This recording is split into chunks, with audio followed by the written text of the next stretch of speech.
आपने पूछा था कि गणेश जी का जो महोत्सव है ये कैसे प्रारंभ हुआ, क्या हुआ? देखिए इसका बड़े प्राचीन हमारे उल्लेख हमें प्राप्त होते हैं। सबसे पहले पार्थिव गणपति को बनाने की जो एक विधि थी, आपको याद होगा कि रावण ने एक विशेष परिक्रमा, विशेष अनुष्ठान, विशेष प्रार्थना की थी कैलाश मानसरोवर पर। और जब बहुत सारे देवताओं ने, जो सुरपति इंद्र हैं, उनके आधिपत्य में, उनके सरपरस्ती में, उनके संरक्षण में ये तय कर लिया कि हम यक्ष, रक्ष, भैरव, किन्नर और नाग और भी कुछ ऐसी जातियां जो उस समय मनुष्य जातियों में ही श्रेष्ठतम और उच्चतम जातियां थी, उनको हम शिव दीर्घा में, यानी मानसरोवर कैलाश दीर्घा में प्रविष्ट होने नहीं देंगे या उनको वहां नहीं जाने देंगे, क्योंकि उनके कुछ ऐसे प्रकल्प हैं जो मानवता के लिए अच्छे नहीं हो सकते हैं। तो वहां फिर ऐसा उल्लेख आता है कि कैलाश की एक बहुत बड़े अंश को, या कैलाश को ही, या भगवान के स्वरूप को ही रावण लेकर के चल देते हैं। और वो कहते हैं कि कोई बात नहीं, और उन्होंने एक अपना अलग राक्षस ताल वहां बनाया। और वो कैलाश मानसरोवर यात्रा जब आप करते हैं, हमने वो स्थान देखा है, तो राक्षस ताल में बहुत सारी तरह की निगेटिविटियां और उस तरह की चीजों को रिमूवल का स्थान है वो। उसमें भी स्थान का महत्व, उस स्थान का भी महत्व है। हमारे साथ जो कैलाशी बंधु हमारे साथ जुड़े हैं वो उसको समझ रहे होंगे, उन्हें स्मरण आ गया होगा उस स्थान का। तो उसमें भी स्नान का महत्व है, बहुत सारी नेगेटिविटी को बर्न करता है, बहुत अच्छे ढंग से वो होता है। वहां के बाद जब वो कैलाश को लेकर के चलते हैं, एक उल्लेख हमारे शास्त्रों में ऐसा हमें प्राप्त होता है। तो वहां चूंकि गणपति विघ्न विनाशक हैं, सभी तरह के विघ्नों को टालने वाले हैं, तो वहां वो वायु और जल देवता के सम्मिलन से एक लघु शंका की इच्छा, लघु शंका की क्रिया रावण को उत्पन्न करते हैं। यानी कि उनका मन होता है कि मैं थोड़ा फ्रेश हो जाऊं, और जैसे ही वो कैलाश को नीचे रखते हैं तो वहां उनकी उंगली भी दबती है, पूरा उसका उल्लेख आता है, और फिर वो दोबारा फिर उसको नहीं उठा पाते। तो उसमें ये कहा गया कि अब दोबारा इनको कैसे उठा सकते हैं। तो वहां सबसे पहले रावण ने एक वहीं की बालू लेकर के, और वहीं का जो काली नदी है वो लेकर के वहां भगवान गणपति बनाए। उन्होंने कहा कि सबसे ज्यादा प्रसन्न अगर परमात्मा होते हैं तो वो होते हैं गणेश जी से। और गणेश जी की जन्म तिथि है ये जो आपका ये भाद्रपद के शुक्ल पक्ष की जो चतुर्थी पड़ेगी, ये गणेश जी का जन्मोत्सव है। तो इस जन्मोत्सव की तिथि थी वो, और उसमें कहा गया कि अगर आप उनकी पूजा प्रार्थना करें, उन्होंने ही आपको हाजत, उन्होंने ही आपको एक प्रेशर दिया है जिसकी वजह से आपको ऐसा हुआ कि आप लघु शंका के लिए जाने के लिए चले, तो उनको ही प्रसन्न करिए। तो वहां फिर ये करते हैं, रावण एक पार्थिव गणपति को बनाते हैं, और वहां 10 दिन तक, 9 दिन तक पूरा इसका पूरा प्रकल्प है, तब तक वो इसकी आराधना करते हैं। पूरा 6 दिन तक अलग तरह का उसमें पाठ है, 4 दिन तक के अलग पाठ है, 9वें दिन का, 8वें दिन का अलग पाठ है, और फिर बाद में प्रणाम करके, क्योंकि ये था कि वहां फिर कोई भी आ जा सकता है, चलता हुआ मार्ग था, फिर वो प्रणाम करके काली नदी में ही उन्हें पूरी विधि विधान के साथ गणपति जी को विसर्जित कर देते हैं। ये 10,000 साल पुरानी बात बता रहा हूं आपको मैं, जो कार्बन डेटिंग एज में जो इतिहासविदों ने जिस चीज को कोडिंग किया है, 10,000 वर्ष पहले ये उल्लेख हमें सबसे पहले प्राप्त होता है। उसके बाद 5,000 वर्ष में आते हैं, तो गांधारी को ब्याह करके जब धृतराष्ट्र लाते हैं अपने घर में, तो सबसे पहले गांधारी एक आटे के गणपति बनाती हैं, और आटे का ही दिया बनाती है, चौमुखी दिया, और वो अपने घर के द्वार के बाहर लगा देती हैं। तो उसमें बहुत सारे लोग पूछते हैं कि ये आपने क्या चीज बनाई है, ये क्या स्वरूप है? तो कहते हैं कि हमारे यहाँ देखिए, अब गांधारी कहां से है? गांधार से, काबुल से, अफगानिस्तान से। यानी अफगानिस्तान में भी गणपति की पूजाएं होती रही थी। आपको उल्लेख बताते जाऊंगा, मैं रेफरेंस देता जाऊंगा किन किन देशों में कैसे कैसे। बब्रुवाहन तो गणपति का ही, जो अहिरावण जिसने ये पुष्पक विमान बनाया था, वो तो गणपति का ही पूरा का पूरा एक तरह का वो था, उन्हीं का उपासक था। तो वो बनाती है, तो वहां वो उल्लेख करती है, और वहां फिर वो गणपति के गीत गाती हैं, जो उस समय की जो भी भाषा रही होगी या जिस तरह से उन्होंने किया होगा। क्या गीत था इसका उल्लेख प्राप्त नहीं होता है हमें, काफी हमने खोजबीन की, लेकिन वो गीत गाती हैं ऐसा बताया। उसके कुछ चित्र हमें, भित्ति चित्र मिलते हैं अलग अलग तरह की पेंटिंग्स में और इतिहास के बहुत सारे आख्यानों में। तो वहां एक उल्लेख एक हमें वहाँ प्राप्त होता है प्रवेश में, घर प्रविष्ट होने में, घर के प्रवेश में, जब नववधू का प्रवेश घर में हो रहा हो, कोई शुभ कार्य हो रहा हो, तो भगवान गणेश की पूजा का विधान हमें वहाँ प्राप्त होता है। 10,000, 5,000 इसके बीच के बहुत सारे रेफरेंसेस रहे होंगे। फिर 2,500 वर्ष पहले आते हैं। भगवान बुद्ध के समय में जो राजा बिंबिसार थे, सम्राट बिंबिसार, जो राजगीर के पास में उनका पूरा का पूरा उनका पूरी एक बहुत बड़ी साम्राज्य था उनका। तो वो बुद्ध को बहुत मानने लगते हैं। और एक दिन ऐसी चर्चा शुरू होती है, तो वो कहते हैं कि जितने भी तरह के हमारे लोभ हैं, जितने भी तरह के हमारे लाभ की आकांक्षाएं हैं, जितने भी तरह के हमारे ऐसे प्रकल्प हैं जिनमें हम घिरे रहते हैं और ईश्वरीय चीजों से दूर होते हैं, उन चीजों से हमें बचना और उन चीजों से उबरना चाहिए। तो राजा बिंबिसार कहता है कि क्या अगर वो इस तरह के उसमें हों कि किसी ऐसी बहुमूल्य धातुओं के रूप में हों, तो क्या उनको भी हमें ऐसा कुछ करना चाहिए? तो बात कचरी कही बात हो जाती है। अगले दिन जब राजा बिंबिसार अपने पुत्र अजातशत्रु के साथ राजगीर के गृद्धकूट में, जहाँ बुद्ध बैठे हुए उपदेश दे रहे हैं और पूरा उनकी मंडली 10,000 शिष्य उनके बैठे हैं, तो वहां पर एक बैलगाड़ी में भर करके बहुत सारी प्रतिमाएं बिंबिसार लेकर के पहुंचते हैं बुद्ध के चरणों में, और वहां जाकर के उनको एक चौकी बिछा करके वहां स्थापित करते हैं।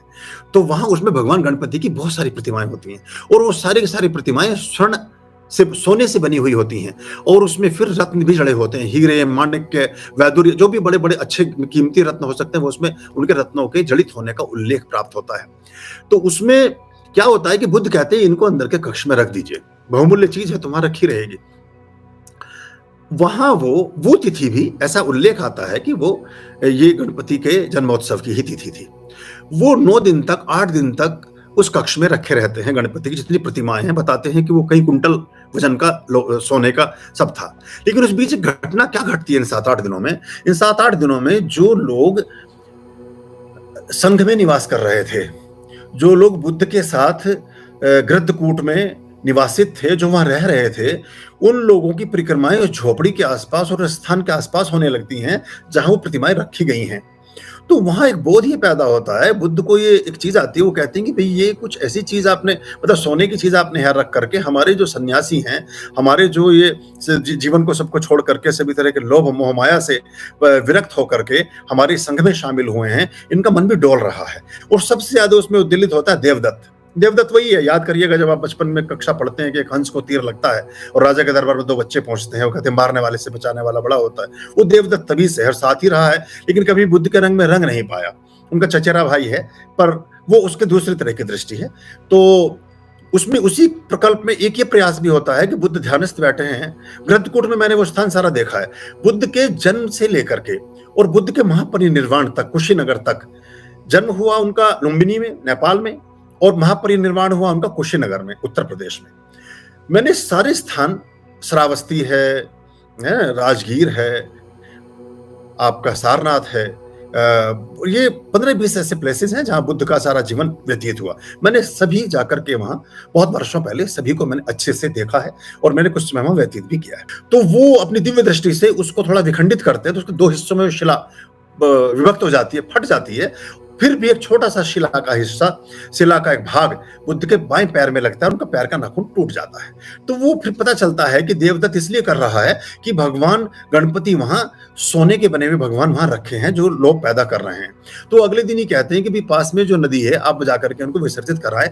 इससे हमारे सभी लोगों के मनों में इस तरह का एक लोभ पैदा होने लगा है, या आपस में वर्ग एक संघर्ष की स्थिति होगी। तो प्रणाम करके पूरे विधि विधान के साथ अब उनको इतनी गहराई में छोड़ करके आए कि ये हमारे इसका माहौल खराब ना हो। संक्षेप में आपको कहूं तो वहां फ्री विसर्जन की एक विधि हमें और एक प्रथा हमें वहां से प्राप्त होती है।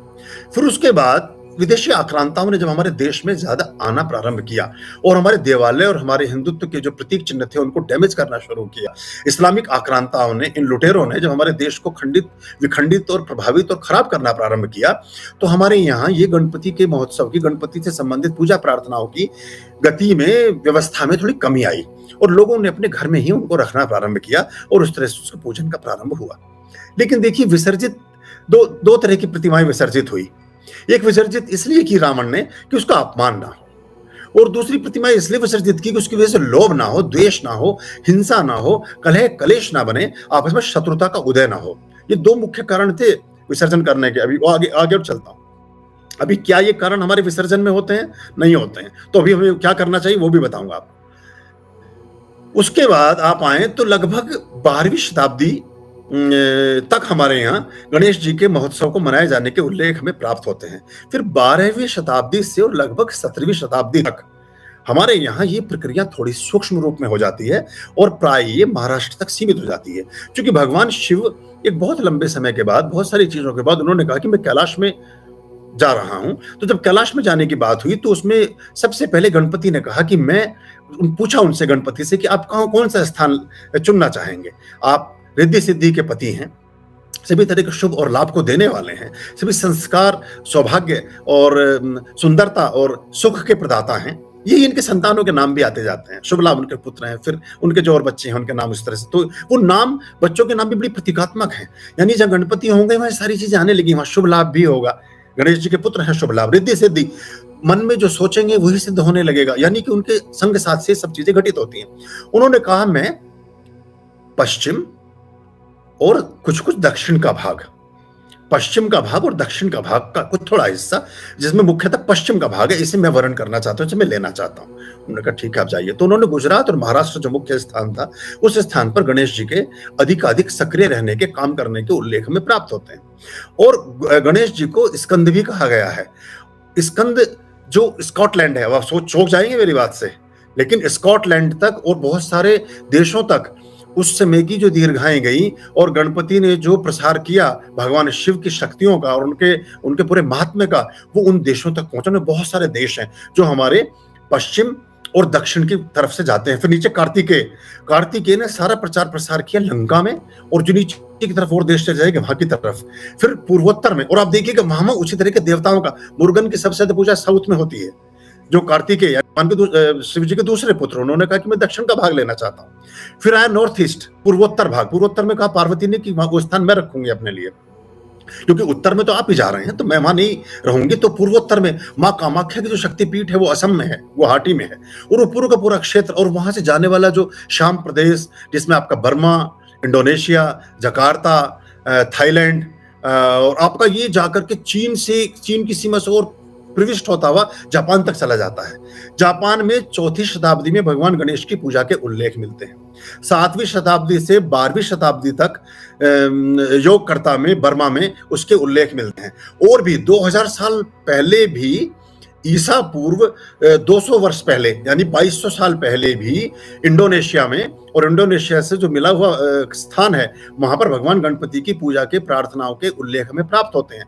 अगर आप जो अंगकोर वाट का मंदिर है, अंगकोर वाट का मंदिर भगवान विष्णु का मंदिर है, लेकिन भगवान विष्णु के प्रस्तर स्तंभों में बड़े बड़े जो खंबे हैं उनमें बहुत जगह गणेश जी की प्रतिमाएं प्रतीत होती हैं, देखने को मिलती हैं हमें। तो वहां गणेश जी का उल्लेख में प्राप्त होता है। ऐसे जब आप खजुराहो के मंदिर आप देखेंगे जो 4वीं शताब्दी से बनने शुरू और 11वीं शताब्दी तक बने, लगभग 700 साल तक बनते रहे, उनमें बहुत जगह प्रस्तर स्तंभों पर, पत्थर के खंभों पर, प्रस्तर कहते हैं पत्थर को और स्तंभ कहते हैं खंबे को, प्रस्तर स्तंभों पर भगवान गणेश की उत्कीर्णित प्रतिमाएं हैं और बहुत अच्छी मुद्राओं में है। कहीं नृत्य कर रहे हैं, कहीं कुछ कर रहे हैं। जो गणेश जी के साथ हमें सबसे ज्यादा लिबर्टी मिलती है। गणेश ऐसे देवता हैं जिनके साथ सबसे अधिक प्रयोग मनुष्य ने किए हैं। उनके सभी तरह के स्वरूपों को व्यक्ति ने चुना है अपने लिए, और गणेश सभी तरह की क्रियाओं में, सभी तरह की विधियों में आपके किसी न किसी रूप से आपके साथ जुड़े रहे हैं और आपको किसी न किसी रूप से वो प्रसन्नता प्रदान करने वाले रहे हैं। तो ये इन सारे देशों में, जब मैं इंडोनेशिया गया और बाली में मैं रुका, जो लोग बाली गए होंगे उन्होंने देखा होगा, और इंडोनेशिया के जो बड़े बड़े भव्य चौराहे हैं, काश ऐसे चौराहे भारत में होते। देखिए हम देखें, इंडोनेशिया मुस्लिम बाहुल्य देश है, वहाँ इस्लाम प्रधानिक देश है, लेकिन अकेला ऐसा देश है जिसकी मुद्रा पर गणेश जी छपे हैं इंडोनेशिया में। और वहां जो चौराहे हैं, उन चौराहों पर, बड़े बड़े चौराहे हैं इंडोनेशिया, बाली में, सभी प्रदेशों में उसके, और उन चौराहों में कहीं इंद्र हैं और उनके पूरे के पूरे बहुत अच्छे उनके एक प्रकल्प और उनकी क्रियाएं हैं। कहीं घटोत्कच, देखिए घटोत्कच की कोई मूर्ति आपको भारत में नहीं मिलेगी, लेकिन घटोत्कच की बहुत बड़ी विशाल मूर्ति, कई 100 फीट की मूर्ति, जिसमें वो पूरे के पूरे रथ उठा करके आकाश में फेंक रहे हैं और दर्शनीय, देखने लायक, इतनी अद्भुत कि आप देखते रह जाएं, वो इंडोनेशिया में है। वहां आपको इंद्र की मूर्तियां, वहां आपको देवताओं की मूर्तियां, महाभारत के सभी पात्रों की मूर्तियां, अर्जुन है, भगवान कृष्ण है, सबकी, और ऐसी मूर्तियां जिन्हें आप मंत्रमुग्ध होकर देखते रह जाएं। तो आपको देख के आश्चर्य होगा कि कितना भव्य ढंग से उन्होंने उसको किया और कहने को वो इस्लामिक, और वो कहते हैं हमारा सारा काम तो गणेश जी करते हैं, उन्हीं से हमारा काम पूरा होता है। तो ऐसा करते-करते पूरी दुनिया में गणेश जी का बोलबाला रहा है। अमेरिका में जैसे मैंने बताया, जो आज का अमेरिका है, वही तो देखिए, तुम पाताल निवासिनी, तुम ही शुभदाता, कर्म प्रभाव प्रकाशनी, भवनिधि की त्राता। यानी कि अकेले ऐसे देवता हैं जो लक्ष्मी जी के साथ बैठे हैं। पत्नी भगवान विष्णु की हैं, लेकिन लक्ष्मी जी उनके दाहिने बैठी हैं, और लक्ष्मी जी अधिक शुभ फल देती हैं अगर गणपति के साथ उनकी पूजा की जाती है। इसलिए हम लक्ष्मी गणेश को साथ साथ पूजते हैं। अभी दीपावली आएगी, बहुत सारी चीजें आएंगी जिनमें आप गणपति लक्ष्मी की मूर्ति को अपने घर में स्थापित करके और उनको भगवान के स्वरूप में पूजते हैं। यानी कि इसका तात्पर्य ये भी है कि लक्ष्मी का सदुपयोग तभी हो सकता है, लक्ष्मी की सही ढंग से इस्तेमाल तभी आप कर पाएंगे जब आपके पास गणपति होंगे। गणपति यानी मन अच्छा होगा, विवेक अच्छा होगा, आपका चातुर्य अच्छा होगा, आप बुद्धिमान होंगे। और बुद्धि के प्रदाता कौन है, विजडम के देने वाले कौन है, ज्ञान के दाता कौन है, वो है भगवान गणेश। और देखिए उनका दिन भी कौन सा जुड़ा, बुध। बुध यानी जो मर्क्यूरी, और मर्क्यूरी बुद्धि का देव का ग्रह, और उनको जो दुर्वा चढ़ती है वो बुध को रिप्रेजेंट करती है। तो ये बहुत छोटी छोटी बातें हम ख्याल में लें तो हम समझते हैं कि किस तरह से चीजें चलती हैं। तो वो मैंने बताया इंडोनेशिया के बारे में। आप किसी देश को देखें, श्रीलंका में भयंकर रूप से उनके आपको स्थान मिलेंगे। आप चले जाएं मालदीव में, मॉरिशस में देखने लायक है आज भी, और बहुत सारे देशों में, और बहुत जगह उनको अलग अलग तरीके से माना गया है। और आप अगर पश्चिम के कई देशों में जाएं, यूरोप के कई, जैसे नीदरलैंड है, नीदरलैंड में उनको कुछ और बोलते हैं, उनको वो बोलते हैं, हम बोलते हैं गणेश, वो बोलते हैं उनको जनेश।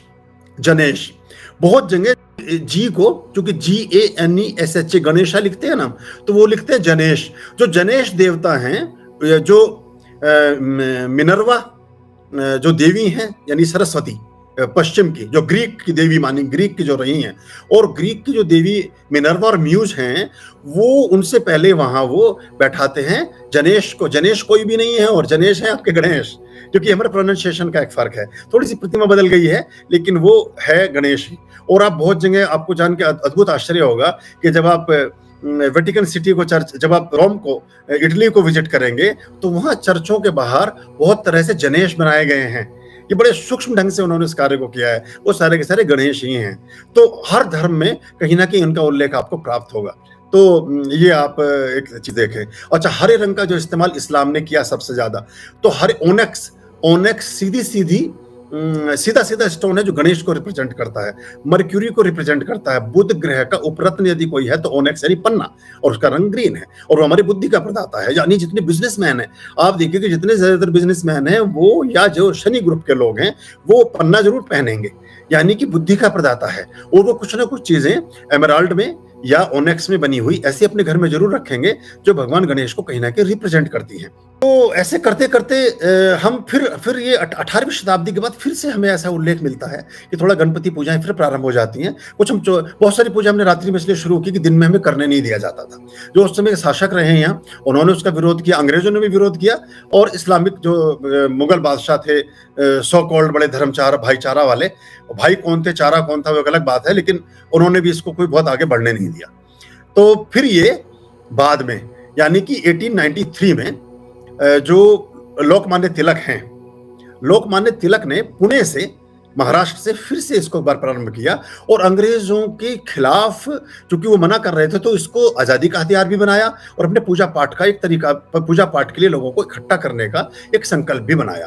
उस तरह से करके 1893 से फिर से गणपति के एक प्रतिमाओं की स्थापना और उनके विसर्जन। उन्हें लगा कि इससे सब लोग इकट्ठे हो जाएंगे हिंदू, और सब लोगों में एक राष्ट्रहित के, देश प्रेम की भावना का उदय होगा, और वो उसमें उस समय काफी कामयाब भी हुए। तो उस तरह से करके हमने शुरू किया है इसको। लेकिन जो अभी स्वरूप इसका होता जा रहा है, आप मुझे क्षमा करें जो भी लोग महाराष्ट्र से जुड़े हैं या जहां से भी जुड़े हैं, अभी इसके स्वरूप को हमें फिर से पुनर्विवेचना करने की आवश्यकता है। और हमें जिन गणपति को हमने अपनी बुद्धि, रिद्धि, सिद्धि, शुभ लाभ और सभी तरह के संस्कार और सभी तरह के सुख, शांति और प्रेम और भाईचारा और अपने वंश की वृद्धि के लिए अपने घर में स्थापित किया है, उनको हम ऐसे उनको ना त्यागें, एक बात। दूसरी बात, विसर्जन की जरूरत नहीं है। तीसरी और भी अच्छी बात है, अगर आप प्रतीकात्मक ढंग से करना चाहें, आप गणपति को ज्योत स्वरूप में स्थापित करें और दुर्वा चढ़ाएं उन पर, गम गणपते नमः के साथ। गम गणपते नमः मंत्र है, दुर्वा को स्थापित करें, सिंबॉलिकल रूप से मानसिक पूजा करें। जिनके घर में गणेश जी स्थापित है उन्हीं को रखें। विसर्जन से बचें, विसर्जन की आवश्यकता मैंने आपको दो परिस्थितियां बताई। क्या वो परिस्थितियां हैं? वो परिस्थितियां नहीं है। अब एक शौक चल रहा गया है, मूर्ति खरीद कर लाते हैं, फिर वो जाकर के उसको जल में डालते हैं, कोई लाभ नहीं है उसका, कोई आपको बहुत ज्यादा उसके। देखिए, जिन्होंने अब तक किया है अपने जीवन को देखें कि क्या आप इस बात मेरी बात से सहमत हैं कि नहीं। कहीं ना कहीं आपकी मुंडी हिल रही होगी। नहीं है, मत करिए, उससे कोई लाभ नहीं है। मैं तो कहता हूं सोने के गणपति बनाइए, अपने घर में रखिए। चांदी के गणपति बनाइए, अपने घर में रखिए। ये कहीं करने की जरूरत नहीं। बाद में मुझे कुछ ऐसे वीडियोस मिले पिछले कुछ वर्षों में, वो देख करके थोड़ा कष्ट होता है। सड़कों के किनारे रख के भाग जाते हैं, पेड़ के नीचे रख देते हैं। क्या अगर वो आपके लिए इतना वजन बोझ थे, माफ कीजिए, या आपके लिए ऐसे अप्रिय थे, तो आपने क्यों रखा उनको 10 दिन अपने घर में, 8 दिन, 10 दिन, जितने दिन भी आपने संकल्प लिया था। तो फिर ऐसे ठीक नहीं है। और ऐसे हम खेतरी के साथ भी करते हैं, नहीं करना चाहिए। और या एक काम कर लें, गणेश जी को दुर्वा स्वरूप में जन्म दिवस के दिन थोड़ी दुर्वा ले लें कहीं से जहां पैर ना लगते हो। एक थोड़ा सा पात्र ले लें मिट्टी का और दुर्वा स्वरूप में उनको स्थापित करें अपने घर में। उनको रख दें ज्योत के बराबर में। एक मिट्टी का पात्र ले लें, बड़ा सा एक कटोरा ले लें, उस कटोरे में मिट्टी भरें, मिट्टी भर के कहीं साफ स्थान से दुर्वा ले आए, उसी दिन लाएं ड्यूरिंग सनलाइट, अभिजित मुहूर्त में उसको उसमें स्थापित कर दें, उस मिट्टी में रोप दें, उस घास को, उस दुर्वा को उसमें रोपें। घास कई प्रकार की होती है, तो दुर्वा को चुनना है आपने, जो पूजा में प्रयोग होती है गणपति जी के लिए। उसको अपने पूजा घर में रख दें, 10 दिन तक उसकी ज्योत बत्ती करें, उसको स्थापित करें। बाद में उसे किसी खेत में या किसी अच्छे स्थान पर या किसी स्थान पर लगा करके चले आए। मिट्टी का पात्र खाली कर ले, प्रणाम करके ऐसे स्थान पर जब पैर ना लगता हो, जहां किसी प्रकार की गंदगी ना हो, वहां उसको स्थापित करें। पर्यावरण में भी मदद मिलेगी, चीजों को आप ठीक भी कर पाएंगे और चीजें ठीक ढंग से चलेंगी भी। सड़कों के किनारे रखी हुई हजारों प्रतिमाएं गणपति की 10वें 12वें दिन वो फिर ठीक नहीं होती हैं, या कहीं भी आप डाल आए, फिर वो अनादर है एक तरह का, वो ठीक नहीं है। और मैं देखो तो सोने चांदी की गणेश बनवाइए ना, अपने घर में हमेशा रखिए ना। इसमें दूसरा वर्ग भी था, एक ऐसा वर्ग भी था जो उसमें विदेशी मुगल शासकों से, अंग्रेजों से संघर्ष कर रहा था। संघर्ष के कुछ प्राथमिक कारण ऐसे थे जिनमें शारीरिक सौष्ठव की जरूरत थी। शरीर अगर बलशाली था तो आप विजेता हो सकते थे, शरीर कमजोर था तो आप पराजित होंगे ही होंगे, ऐसी धारणा थी। और ये बहुत सत्य भी थी, क्योंकि सारा का सारा जो आधार था हार का और जीत का, वो आपकी तलवार पर निर्भर करता था। और तलवार इस बात पर निर्भर करती थी कि आपके बाजू में बल कितना है, और बाजू में बल मांस को बढ़ाने से मांस बढ़ता है, ये सामान्य अवधारणा है। तो उससे बहुत सारे जो हमारे क्षत्रिय वर्ग हैं और बहुत सारे वर्ग हैं, वो मांस का सेवन करते थे। तो उन्होंने कहा कि हम 8, 9, 10 दिन तक तो परहेज रख सकते हैं, सात्विकता का परहेज रख सकते हैं, हमसे ज्यादा दिन नहीं हो सकेगा, क्योंकि हमें लड़ाई पर भी जाना है। तो वो फिर हम लोगों ने 11वें दिन कहा कि भगवान गणेश आप जहां रहेंगे वहां हम ये मांस नहीं पका सकते, वहां हम ये मदिरा नहीं पी सकते, हमको गलत इस तरह की चीजों में शामिल नहीं हो सकते जो हमारे आचार का हिस्सा नहीं है, लेकिन हमारे व्यवहार के लिए अनिवार्य है। तो हम आपको वापस मंदिर में रखाते हैं, या जो हमने मिट्टी का या आटे का बनाया है उसको, वो मिट्टी के नमक के भी गणेश बनते हैं, नमक के गणेश से उतारा होता है बहुत अच्छा। और नमक के गणेश सबसे उत्तम माने गए थे, समुद्र में उनको ही छोड़ के आया जाता था, 5 मिनट में विलीन हो जाते थे आपके देखते देखते। अभी वो पेरिस प्लास्टर, चाइनीज, पता नहीं किस किस चीज के बनने लगे हैं, वो 1-1 महीने तक पड़े रहते हैं समुद्रों में, नदियों में, पोखरों में, कोई लाभ नहीं है उसका। और दूसरे जो विधर्मी हैं वो हमारी इन बातों में मजाक उड़ाते हैं, क्योंकि थोड़ा सा इसमें लॉजिक भी है। आप श्रेष्ठतम ढंग से उनको बनाएं, हल्दी के बना लें, कुमकुम के बना लें, रेत के बनाएं, बालू के बनाएं, और खांड के बनाएं, गुड़ के बनाएं, बहुत बहुत तरह से। और उसको फिर पूर्ण विधान के साथ और जलधार में छोड़ करके आए, किनारे फेंक कर नहीं चले आना, सड़क के किनारे रख कर नहीं आना, जो स्थापना करते हैं। अगर ऐसा कर सकें तो बहुत उत्तम और बहुत अच्छा होगा। और ये इस तरह से ये लोकमान्य तिलक ने एक प्रथा शुरू की, आजकल वो उस तरह से चल रही है। आर्याम अभयाम भज रे चित संततम